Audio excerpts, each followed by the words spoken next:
এলাকায় ব্যাপক আলোড়ন সৃষ্টি করেছে রাজবাড়ী সদরের আলিপুর ইউনিয়নের একই সময় দুই স্বামীর সঙ্গে সংসার করা নিয়ে জান্নাতুল ফেরদাউসের ঘটনা। জান্নাতুল গোপনে বিবাহ বন্ধনে আবদ্ধ হন প্রথম স্বামী ইউটিউবার সাগর শেখের সঙ্গে। পরে দ্বিতীয় বিয়ে করেন পরিবারের চাপে। প্রায় 2 বছর গোপন রাখলেও সম্প্রতি বিষয়টি প্রকাশ্যে আসায় তা নিয়ে শুরু হয়েছে নানা আলোচনা।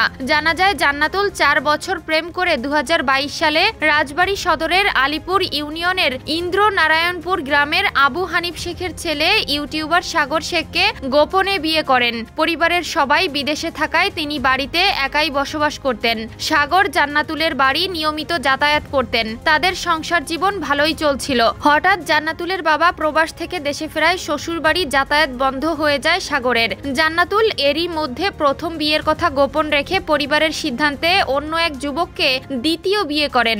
জান্নাতুলের দ্বিতীয় স্বামী স্ত্রীকে আনুষ্ঠানিকভাবে নিজের বাড়িতে তুলে না নেওয়ায় শ্বশুরবাড়ি গিয়ে নিজের স্ত্রীর সঙ্গে নিয়মিত সময় কাটান। মেয়ে আমাকে বলে যে নাম যেটা হয়েছে ফ্যামিলি চাপে করছি, আমি তোমার ওয়াইফ আছি, তোমার সাথেই থাকবো, আমি তোমার কাছে চলে আসবো, এরকম একটা দিয়ে আমার সাথে স্থগিত করে রাখে। তবে জান্নাতুল প্রথম স্বামী সাগরের সঙ্গেও স্বামী স্ত্রীর সম্পর্ক ঠিক রেখে চলছিলেন। স্ত্রীর পরিবার তাকে মেনে না নেওয়ায় সাগর তার বোনের বাসাসহ বিভিন্ন স্থানে একান্তে সময় কাটাতেন স্বামী স্ত্রী হিসাবে। তারা একসঙ্গে নিজেদের দ্বিতীয় বিবাহবার্ষিকী পালন করেছেন চলতি মাসের 2 নভেম্বর। তবে 2 সপ্তাহ আগে স্ত্রীর দ্বিতীয় স্বামী ও ঘনিষ্ঠতার বিষয়ে জানতে পারেন সাগর। এ বিষয়ে সাগর জানতে চাইলে জান্নাতুল তার সঙ্গে যোগাযোগ বন্ধ করে দেন। তিনি এখন দ্বিতীয় স্বামী নিয়েই সংসার করতে আগ্রহী। সাগর বাধ্য হয়ে স্ত্রীকে ফিরে পেতে স্থানীয় ইউনিয়ন পরিষদে অভিযোগ দায়েরের পাশাপাশি আদালতে মামলা করেছেন। সাগর শেখ অভিযোগ করেন তার বিয়ের বিষয়টি জানতেন জান্নাতুলের মা ও বোন। সুখেই চলছিল বিয়ের পর তাদের দাম্পত্য জীবন। তবে জান্নাতুলের বাবা দেশে ফেরার পর তাদের সম্পর্কের মধ্যে ফাটল ধরে।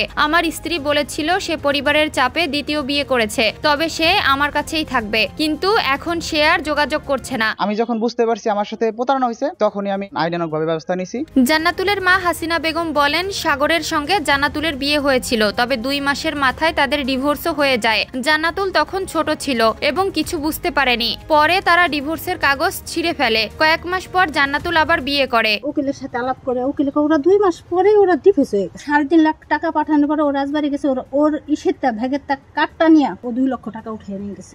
আমার মেয়ের বাধ্য করছে। এদিকে বিষয়টি নিয়ে কথা বলতে রাজি হননি জান্নাতুলের দ্বিতীয় স্বামী। তার দাবি জান্নাতুলের সঙ্গে সাগরের প্রেমের সম্পর্ক ছিল বলে তিনি জানতেন। তিনি সাগরের সঙ্গে বিয়ের বিষয়টি জানতেন না। এ বিষয়ে আলিপুর ইউনিয়ন পরিষদের ইউপি চেয়ারম্যান আবু বকর সিদ্দিক গণমাধ্যমকে জানান সাগর ও জান্নাতুলের বিবাহ বিচ্ছেদ হলে তার নোটিশের একটি কপি ইউনিয়ন পরিষদে আসার কথা। তারা এরকম কোনো কপি কখনো পাননি।